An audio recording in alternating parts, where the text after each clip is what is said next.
పరిపాలన అంటే చంద్రబాబు నాయుడు గారు సంక్షేమం ఒకవైపు అభివృద్ధి ఒకవైపు అని చెప్పి ఆయన చెప్పినట్టు నిదానంగా చేసుకుంటూ వస్తున్నారు. ఇప్పటికే రైతులకి అన్నదాత సుఖీభవ గారండి, మహిళలకి తల్లికి వందనం అని గారండి, ఇవన్నీ చేస్తున్నా కూడా జగన్మోహన్ రెడ్డి గారు మాత్రం చంద్రబాబుని నమ్మి మోసపోయారు ప్రజలు, అసలు అల్లాడిపోతున్నారు ప్రజలు అంటున్నారు. సూపర్ 6 పథకాలు అమలు చేస్తా, అభివృద్ధి ఒక పక్క చేస్తా, రోడ్లు వేస్తా, అన్ని రకాలుగా ప్రభుత్వం అన్ని రకాలుగా పనిచేసుకుంటూ పోతుంటే సాక్షి పేపరు ఈ ఏంటంటే అల్లరి మోకలు కొద్దిగా ఏంటంటే ఏదో ఆయన చేయట్లేదు, ఆయన మీద బురదల్లే ప్రయత్నమే కానీ ఇటువంటిది ఎవరు ఈ ప్రజలు ఎవరు నమ్మరు. జగన్మోహన్ రెడ్డి చెప్పే మాటలు అనేది ఎవరు నమ్మరు. మాకు యూరియా కొరత, మాకు యూరియా ఆల్రెడీ ఒకసారి వచ్చింది, మళ్ళీ రావడానికి ఒక వారం రోజులు లేట్ అయింది సెంట్రల్ గవర్నమెంట్ ద్వారా. మాకు మళ్ళీ ఇప్పుడు 455 గంటలు వస్తాయి. మాకు ఎటువంటి యూరియా కొరత లేదు. మాకు ఇక్కడ మాకు 3 ఊళ్ళకి ఈ ఊళ్ళో బ్యాంక్ ఉంది. ఈ బ్యాంకులో 455 గంటలు రేపు వస్తున్నాయి. వస్తే మేము అందరికీ మా 3 ఊళ్ళకి ఎలవన కూతురు, తాడిగడప, వెలపులపాక ఈ 3 ఊళ్ళకి ఎటువంటి పంట కాలానికి సరిపడా ప్రస్తుతానికైతే మీరు అందరూ వచ్చింది యూరియా చల్లామని చాలా మంది చెప్తున్నారు. మళ్ళీ వస్తుంది సమాచారం ఇస్తున్నారా సార్ మీకు? మాకు ఎప్పటికప్పుడు మాకు ఉంది 655 గంటలు రేపు పొద్దున వస్తుంది. రేపు పొద్దున వస్తే మేము అందరూ అంతా ప్రణాళిక సిద్ధం చేసుకున్నాం. మాకు ఎటువంటి యూరియా కొరత లేదు మాకు. సో కానీ అసలు మొత్తం రైతులంతా అల్లాడిపోతున్నారు, రాత్రి పగలు నిలబడుతున్నారు. మా హయాంలో అసలు ఈ పరిస్థితి లేదంటున్నారు జగన్మోహన్ రెడ్డి గారు. వచ్చిన మాట నిజమే, అది కేంద్రం నుంచి వచ్చింది, కానీ మాకైతే ఇక్కడ ఇటువంటి పరిస్థితి కొరత లేదు. ఇక్కడ ఎక్కడో కొన్ని చోట్ల ఉంటుంది, దాని కొరత కూడా తీర్చడానికి చంద్రబాబు నాయుడు నిర్విరామంగా కృషి చేస్తున్నారు. కలెక్టర్లకు మంచి ఆదేశాలు ఇచ్చారు, బాగా చేయమని. ఎక్కడ కొరత వచ్చినా నేను అక్కడికి వస్తానని కూడా చెప్పాడు ఆయన. సో మీరు పెద్దవారిగా సార్, అంటే అసెంబ్లీకి సంబంధించి ఈ రోజున ప్రతిపక్ష హోదా అనేది ఒక ప్రధాన ఇది అన్నట్టుగా జగన్మోహన్ రెడ్డి గారు నేను అసెంబ్లీకి రాను, హోదా ఇస్తే వస్తా అన్నారు. ఈ అంశం మీద మీరేం చెప్తారు సార్? ఆయనకి హోదా ఇవ్వడానికి లేదు. 11 మందికి ఏం హోదా ఇస్తారు? 11 మందికి హోదా ఇవ్వలేదు. నేను నా ప్రతిపక్ష హోదా ఇస్తేనే వస్తాననేది అదొక సాకు చెప్పి ఇప్పుడు 60 రోజులు దాటిన తర్వాత అసలు ఆయనకి 60 రోజులు కంటిన్యూగా అసెంబ్లీకి వెళ్ళకపోతే దాని సభ్యత్వం రద్దు అవుతుంది. ఆ రద్దు అయ్యే దిశగా మేము కూడా తను రద్దు అయ్యేటట్టు చేయమని మేము కూడా ప్రభుత్వాన్ని కోరుతున్నాం. పబ్లిక్ గా అంటే సార్, అంటే కనీసం నియోజకవర్గ ప్రజలు వాళ్ళ బాధ్యత అయినా పులివెందుల్లో గెలిపించారంటే కేవలం ఆయన అభిమానం కాకుండా ఏదో నియోజకవర్గానికి చేస్తారని చెప్పి గెలిపించారు. కనీసం తన నియోజకవర్గానికి లేదా తనతో పాటు కలిసిన మిగతా 10 మంది నియోజకవర్గాల అభివృద్ధి కోసం అయినా ఆయన అసెంబ్లీకి వచ్చి మాట్లాడచ్చు కదా. టైం ఇస్తామంటున్నారు కదా. టైం ఇస్తామన్నారు, మాట్లాడవచ్చు. కనీసం మా ప్రతిపక్ష హోదా లేకుండా ఎమ్మెల్యేగా వచ్చి మాట్లాడాలి కదా. ఎందుకు వెనకడికి వేస్తున్నారండి? ఎందుకు వెనకడికి? ప్రతిపక్ష హోదా అదొక సాకు చూపించి దాన్ని రాకుండా ఉండడానికి చేస్తున్నాడు. అంటే ఇప్పటికే ఆయన అవినీతికి సంబంధించి మద్యం కుంభకోణం అని, లేకపోతే భూములని, లేకపోతే అప్పుడేదో జగనన్న ఇళ్ల స్థలాలని చెప్పి అనేక రకాల అవినీతి ఆరోపణలు ఉన్న నేపథ్యంలో వీటికి సమాధానం చెప్పాల్సి వచ్చిందని రావట్లేదంటారా? కుంభకోణాలన్నీ బయటపడుతున్నాయి ఒక్కోటి. ప్రతిపక్షం వచ్చి కూర్చుంటే చాలు, అందరూ మీద పడిపోతారు. అందరూ ప్రశ్నలు అడిగేదానికి ఆయన దగ్గర సమాధానం లేదు. ఈ సాక్షిని అడ్డం పెట్టుకుని ఊరిని తప్పుడు ఆరోపణలు చేయడం తప్పితే తన అసెంబ్లీకి వచ్చి మాట్లాడే శక్తి ఆయన దగ్గర లేదు. ఇప్పుడు 60 రోజుల తర్వాత సభ్యత్వం రద్దు అయ్యి మళ్ళీ ఎలక్షన్కి వెళ్ళినా ఎదుర్కోవడానికి తెలుగుదేశం పార్టీ సిద్ధంగా ఉంది. చివరిగా ఈ సంవత్సరం 2 నెలల కాలంలో చంద్రబాబు నాయుడు గారు చెప్పినట్టు జరుగుతున్నాయి అంటారు. మీరు సూపర్ 6 సంబంధించి మీరు గమనించిన అమలైన పథకాలు అమలు సూపర్ 6 జరిగితే అన్నదాత సుఖీభవ గాని, తల్లికి వందనం గాని, మహిళలకు ఉచిత బస్సు గాని, ప్రతి పథకం నిర్విరామంగా జరుగుతుంది. జరుగుతా 25 లక్షలకి ప్రతి పౌరుడికి ఉచిత బీమా ఇచ్చారు. అది ఎంత మేలైన పథకం అంటే ఎవరు ఏ సెంట్రల్ గవర్నమెంట్ కూడా ఇటువంటి పథకాన్ని తీసుకురారు. చంద్రబాబు నాయుడు గారే తీసుకొచ్చారు. దీన్ని గుర్తించి ప్రజలు చాలా గుర్తించి దాన్ని ఆయన చాలా ముందు ఆయనకి మంచి భవిష్యత్తు ఉంది. ఇంకా 20 ఏళ్ళు 25 ఏళ్ళు ఎప్పటికీ. చంద్రబాబు నాయుడు గారు మోసం చేసే మనస్తత్వం ఆయనకి లేదండి. ఆయన చేసేది ఏంటంటే క్లియర్ కట్గా ఉంటది. జగన్ గారికి ఉన్న వయసు చంద్రబాబు నాయుడు ఉంటే ఇంకా చాలా సంతోషించేవాళ్ళం. ఆయనకి యంగ్ మ్యాన్ గా ఉన్నాం కానీ సీఎం పదవి వచ్చినా కానీ సుఖం లేదు. కొండ ముసలోళ్ళలాగా చేశాడు ఆ సీఎం పదవి కూడా. కనీసం వరదలు వస్తే బోట్లలో కూడా తిరగడు ఆయన. అక్కడ ప్యాలెస్ లో కూర్చొని బట్టలు నొక్కితే పనులు అవ్వాలి ఆయనకి. ఓన్లీ వైన్ షాపులు ఉన్నాయంటే వైన్ షాపుల మీద అంతా దందా చేసాడు. బట్టలు నొక్కితే ఇంటికి అమౌంట్ వెళ్ళిపోయేటట్టు పెట్టుకున్నాడు ప్రతి వైన్ షాప్ కనెక్ట్ పెట్టి. ఈయన అలా చేయలేదండి. ఈయన ఏదైనా క్లియర్ గా చేస్తాడు, అంత బాగుంది.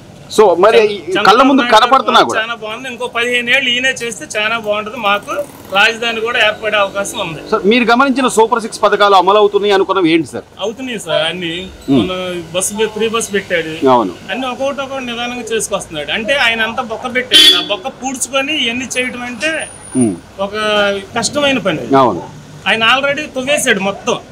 ఈయన తవ్వకుండా ఏం లేదు.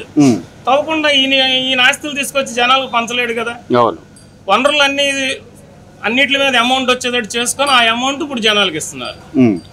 సో ఒకవైపు అభివృద్ధి జరగాలి, రాష్ట్రం బాగుండాలి, అమరావతి రాజధాని నిర్మాణం పూర్తవ్వాలని వీళ్ళు చేస్తుంటే పదే పదే బురద చల్లడాన్ని ఎలా చూడాలి సార్? అసలు ఏమీ లేదు, అంతా అక్కడ అంత నీళ్లు ఉన్నాయని అదని ఇదని అమరావతి అసలు మునిగిపోతుందని ఎందుకు ఇలా విష ప్రచారం? దానివల్ల ఏం ఉపయోగం సార్? చంద్రబాబు నాయుడు గారు గెలవంగానే అమరావతి బీడు భూములు చేసేసారు. అక్కడ ఎట్ట పడితే అటు పిచ్చి మొక్కలు వచ్చేసి అలా ఉండిపోతే అవన్నీ క్లియర్ చేపించింది ఈయన.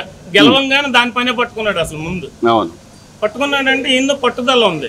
రాజధాని అనేది చూపించగలిగే సత్తా ఈయన ఉంది. సింగపూర్ అంటే తయారు చేయగలడు ఈయన. హైదరాబాద్ ని ఈ విధంగా తయారు చేసింది కూడా చంద్రబాబు నాయుడు. ఈయన తయారు చేస్తే వాళ్ళు పులుకుతున్నారు ఇడగొడతాం వల్ల. అది సో ఇప్పుడు అంటే ప్రతిదీ కూడా ఏదో ఒక అక్కడ రచ్చ జరగాలి, లేకపోతే లాండ్ ఆర్డర్ దెబ్బతీయాలనే పరిస్థితులు ఉన్నాయి తప్ప రాష్ట్రం బాగుపడుతుంది, మన తర్వాత మనమైనా ఇంకా దాన్ని డెవలప్ చేయొచ్చు, మంచి జరుగుతున్నప్పుడు దాన్ని స్వాగతించాలి అనే ఆలోచన ఎందుకు ఉండట్లేదు అంటారు సార్? జగన్ అనేది అట్లాంటి ఉద్దేశం అనేది ఉండదండి అసలు. ఆయన మనిషి అంతే. ఈ రోజు అందాక ఎందుకంటే పెద్ద తిరుపతిలో ఇప్పుడు మెయింటెనెన్స్ అప్ చెప్పారు. పెద్ద తిరుపతిలో ఏం చేశారు? శ్రీవారి నగలో ఎన్ని కూడా తాకట్టు పెట్టక చూసాడు. అవన్నీ శ్రీవారు సంబంధించిన వస్తువుల జోలికి ఎవరు వెళ్ళినా కానీ అది బతికి బట్టగట్టిన చరిత్రలో లేదు. వెంకన్న బాబుతో పెట్టుకోకూడదు, ఎవరితో అయినా పెట్టుకోవచ్చు. ఆ లడ్డు చూస్తే ఎట్లా చేశారు? లడ్డూని ఎంత మోసం చేశారు, ఎంత కుట్ర చేశారు. ఇప్పుడు క్రిస్టియన్స్ కి సంబంధించిన చర్చిల్లో ఉండే వాళ్ళని తీసుకెళ్లి అక్కడ అడ్మినిస్ట్రేషన్ పెడితే బాగుంటుందా? తిరుపతిలో హిందూ దేవాలయాల్లో క్రిస్టియన్స్ ఉండాల్సిన అవసరం ఏంటి? వాళ్ళు మెయింటైన్ చేయాల్సిన అవసరం ఏంటి? తెలుగు వాళ్ళు ఎవరు లేరా మాకు? సో హిందువులు అనేపాటికి ప్రధానంగా ఏదో ఒక దురుద్దేశంతోనే కార్యక్రమాలు చేస్తున్నట్టు నిన్న కూడా ఒక మాజీ ఎమ్మెల్యే గణేష్ నిమజ్జనాలకి చికెన్ బిర్యానీలు పెట్టిన పరిస్థితి సార్. ఎందుకు అంత అంటే ఏదో ఒక కాంట్రవర్సీ చేయాలి, రాష్ట్రంలో ప్రశాంతత ఉండకూడదు అనేదే మోటో అనుకోవాలా? ఎలా చూడాలి సార్ ఈ గణేష్ నిమజ్జనాల్లో చికెన్ బిర్యానీలు పెడతారు? చికెన్ బిర్యానీలు అంటే ఇప్పుడు దేవుడిది అనేదంటే దేవుడు ఊరేగింపు పెడితే అన్న ముమ్మెత్తిన పాటలు పెడుతున్నారని దేవుడు పాట పెట్టి ఊరేగింపు చేసి తీసుకెళ్లే వాళ్ళు లేరండి. అంటే అలా అయిపోయింది ప్రపంచం. దేవుడి పాట పెట్టి అచ్చంగా తీసుకెళ్లి చేసి నిధులు చేసేవాళ్ళు లేరు. అంతా ఇవన్నీ డిస్కోట్ పాటలు పెడతాం అయ్యే చేస్తున్నారు. కానీ దాన్ని ప్రోత్సహించకూడదు. మాజీ ఎమ్మెల్యే అంటే ప్రజా ప్రతినిధిగా ఉన్న వ్యక్తి దాన్ని చికెన్ బిర్యానీలు పెట్టడం మంచిదేనంటారా? సంస్కృతి అది చాలా తప్పు. అది అట్లా చేయకూడదు. అసలు భగవంతుడు హర్షిస్తాడా సార్ అట్లాంటి వాళ్ళని? ఖండిస్తాడు. దాంతో తేడా ఉండదు. సో ఎలా చూడాలి సార్ ఈ సంవత్సరం పరిపాలనలో ప్రతిదీ కూడా నిదానంగా అమలు చేసుకుంటూ వస్తున్న చంద్రబాబు నాయుడు గారు ఈ వయసులో కూడా కష్టపడుతుంటే ఏదో ఒక విమర్శలు చేయడం, ఏదో ఒక నెపాలు వేయడాన్ని ఎలా చూడాలి? అమ్మాయి ఎందుకండి ఇప్పుడు వృద్ధులకి పెన్షన్లు ఇస్తున్నాడు. పెన్షన్లు ఒకేసారి నేను పెంచుతానని చెప్పి సంవత్సరానికి 250 చొప్పున పెంచుకెళ్ళాడు ఆయన. చంద్రబాబు నాయుడు అలా పెంచలేదే, ఒకేసారి పెంచుతానని పెంచి ఇచ్చాడు. అక్కడ వృద్ధులు ఎంత సంతోషపడ్డారంటే ప్రతి వృద్ధులది ఓటు ఖచ్చితంగా చంద్రబాబు నాయుడుకే పడుద్ది. నెక్స్ట్ కూడా సీఎం చంద్రబాబే. ఇక ఆలోచించారంటారా జగన్మోహన్ రెడ్డి గురించి? నో డౌట్ అండి, ఆయన పక్కన ఉండటం వల్ల. చివరిగా ప్రతిపక్ష హోదా ఇస్తేనే అసెంబ్లీకి వస్తాను, అసెంబ్లీలో నేను మాట్లాడతాను అంటున్నారు. ప్రతిపక్ష హోదాకి ఇస్తానికి సరిపడా సీట్లు రాలేదు కదా సార్. ఎలా ఇస్తారు? అడుక్కొని తీసుకోకూడదు. ప్రతిపక్ష హోదా అంటే వస్తే తీసుకోవాలి. సో ప్రజలు ఇస్తే తీసుకోవాలి. ప్రజలు ఇస్తే వస్తారనుకుంటున్నారా మీరు? రేపు అసెంబ్లీ సమావేశాలకి జగన్మోహన్ రెడ్డి గారు వస్తారనుకుంటున్నారా మీరు? వస్తాడని నేను అనుకోవట్లేదు సార్. ఎందుకని సార్? ఎందుకు అది ఒక సాకుగా చూపిస్తున్నారంటారు? దానికి కారణం తేడా అయితే ఎలా వస్తారు సార్? నీతి నిజాయితీగా నిలబడితే వస్తారు ఎవరైనా. చేసిన పనులన్నీ తేడాగా ఉంటే ఎలా వస్తారు? దొంగతనం చేసిన స్టడీగా నిలబడగలడు వచ్చి. అట్లా ఉంటుంది. పరిపాలన బాగానే ఉందండి. ఇక వాళ్ళు 5 ఏళ్ళు చేసిన ఇబ్బంది ఇప్పుడు పెడుతున్నారు అంతే. వాళ్ళు చేసేది ఏం లేదు. వాళ్ళకి అభివృద్ధి అనేది రాదు. ఇక వాళ్ళకి వచ్చింది ఏంటంటే వినాశనం. ఎవరిని ఏం చేస్తుంటే దానికి వంకర మాటలు మాట్లాడతాం. వాళ్ళకి వచ్చింది అదే చెప్తా ఉంటారు. ఇక అంతే. మనం చేసేది ఇంతమే. జనాలు తెలుసు కదా ఏం చేయాలో. అంటే కళ్ళ ముందు కనపడుతుంది కదా సార్. ఈ రోజున ఆయన సూపర్ 6 అన్నాడు. సూపర్ 6 సంబంధించి పథకాలన్నీ నిదానంగా అమలు చేసుకుంటూ వస్తున్నారు. మీరు గమనించిన సూపర్ 6 పథకాల గురించి 1-2 మాటలు చెప్పండి సార్. మీరు ఏం గమనించారు? ఏంటి ఇప్పటి వరకు సూపర్ 6 అమలైంది? బస్సు అన్నారు, లేడీస్ బస్సు ఇచ్చాడు, పిల్లలకి స్కూల్ కి సంబంధించి తల్లికి వందనం ఇస్తున్నారు, రైతు భరోసా వచ్చింది, అన్నదాత సుఖీభావ పథకం కింద వచ్చింది, పెన్షన్ లో ఇబ్బంది లేకుండా హాయిగా వస్తుంది ఎత్తుక్కోకుండా. అప్పుడంటే 5వ తారీఖు 6వ తారీఖు కూడా వచ్చే లేదో డౌట్ గా ఉండేది, ఇవాళ 1st తారీఖు చక్కగా వచ్చేస్తున్నాయి, ఇబ్బంది లేదు. అన్ని వస్తున్నాయండి, సూపర్ 6 అన్ని వస్తున్నాయి. మరి ఏమీ రావట్లేదు, మోసం చేశాడు, మోసం గ్యారంటీ అని పదే పదే జగన్ గారు చెప్తున్నారు కదా. వాళ్ళు ఓటే లేదు, వాళ్ళకి రాలేదు, వాళ్ళకి అవసరం లేదు, జనాలకు వేసారు, జనాలకు వస్తున్నాయి చాలు. వాళ్ళు ఎన్ని చెప్పినా అంతే, వాళ్ళు ఎన్నాళ్ళన్నా అదే చెప్తారు. సో ప్రజలైతే చూస్తానే ఉన్నారు, ప్రతిదీ చక్కగా చూస్తున్నారు, అనుభవిస్తున్నారు కదండి. అది బస్సు వచ్చింది, చక్కగా ఆడవాళ్ళు హ్యాపీగా వెళ్తున్నారు. ఏమైంది సార్, ఈ జగన్మోహన్ రెడ్డి గారిని ఆయన చక్కగా రండి, అసెంబ్లీకి రండి, అసెంబ్లీలో మీ సమస్యలు ప్రస్తావించండి, నియోజకవర్గ సమస్యలన్నీ కూడా మీకు టైం ఇస్తామంటున్నా కూడా ఎందుకు ఆయన పదే పదే నాకు ప్రతిపక్ష హోదా మాత్రమే కావాలి అని ఆయన పట్టుబడతాం కారణం ఏంటంటారు సార్? సైకోయిజం. ఆయన ఒక సైకో, అంతే. ఆయన పదవి ఉండాలి, లేకపోతే బయట రాడు. ఎందుకో ఎమ్మెల్యే గెలిచాడు కదా, ఎమ్మెల్యే పదవి ఉందిగా, పులివెందుల ఎమ్మెల్యేగా పైన కూర్చున్నాడు, ఒకసారి కింద కూర్చోరాడు, కూర్చుంటాడా? కూర్చోడుగా, అంతే. మరి ప్రతిపక్ష హోదా ఇవ్వాల్సింది ప్రజలు కదా. ప్రజలు మరి ఏం చేస్తారు, ప్రజలు ఇవ్వాలి, ప్రజలు ఇవ్వలేదు. మరి ఆయన ప్రజల మీద కూడా కోపం ఉన్నట్టేగా లెక్కన, అంతేగా. మరి ప్రజల సమస్యల కోసం వెళ్ళి కూర్చొని మాట్లాడాలి అంటే, ప్రజలు సీట్ ఇవ్వలేదని ప్రజలు అంటే కూడా కోపం ఆయనకి, అందుకనే వెళ్తా.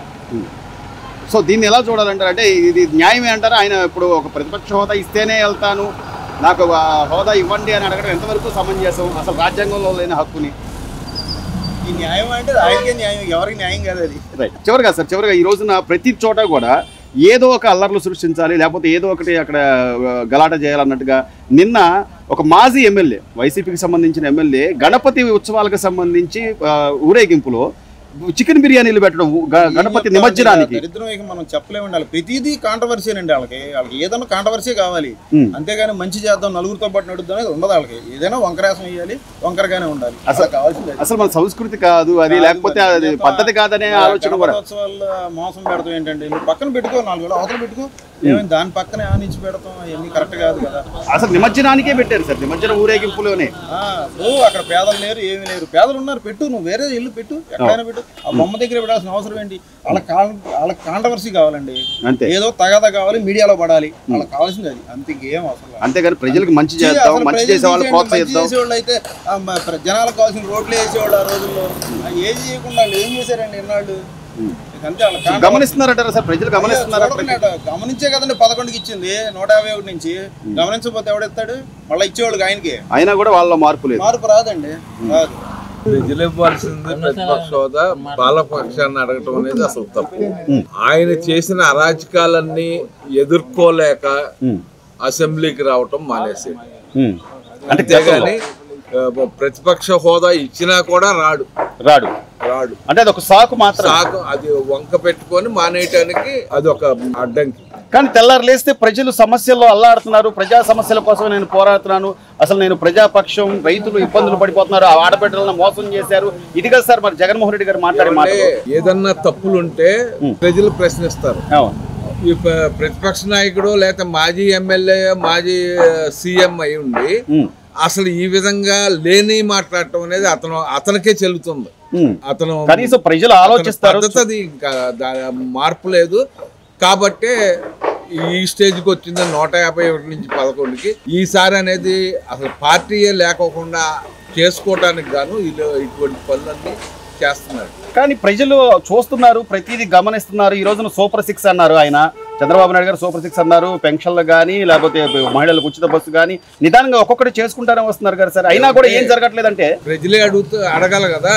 చెయ్యిపోతే సూపర్ 6 దాదాపు సూపర్ 6లో చెప్పినవన్నీ స్టెప్ బై స్టెప్ అన్ని అమలు అవుతున్నాయి. ఇంకా అమలు అవ్వట్లేదని వాళ్ళు చూడకోకుండా పట్టించుకోకుండా ప్రజలకు చెబుతుంటే ప్రజలు గమనించరా జరుగుతున్నాయా లేదా, వాళ్ళు పొందుతున్నారా లేదా అనేది. అవును. చివరిగా అంటే ఇప్పుడు ఈ రోజున మనకి హిందువులకు సంబంధించి ఈ వినాయక చవితి పండుగ 9 రోజులను ఎంతో అద్భుతంగా జరుపుకుంటాం, నియమ నిష్టలతో జరుపుకుంటాం. అలాంటి పండుగను కూడా ఈ రోజున గత వైసీపీ మాజీ ఎమ్మెల్యే అయ్యుండి, ఆయన ప్రజాప్రతినిధి అయ్యుండి, వినాయక నిమజ్జనాల్లో చికెన్ బిర్యానీలు పెట్టడాన్ని ఎలా చూడాలి సార్? ఏమంటే చికెన్ బిర్యానీ సంప్రదాయం అనేది ఉంటుందండి, వాళ్ళు సంప్రదాయాలు బ్రేక్ చేయటమే వాళ్ళకి తెలిసిన విషయం, అంతేగాని అది ఎక్కడా కూడా జరగదు. కనీసం మనోభావాలు దెబ్బతింటాయి, భక్తులు ఇవి అనే ఆలోచన కూడా ఉండదా సార్? అంతే కదా మరి. వాళ్ళకి మంచి చెడు అనేది లేకోకుండా ఇటువంటివన్నీ చేయటం వల్లే ఇలా వెనక్కి వెళ్ళిపోతున్నారు. వాళ్ళు ఎప్పటికైనా మార్పు లేకపోతే ఇంకా అసలు పార్టీ మనుగోడులో ఉండదు. Please subscribe to Leo news for more videos.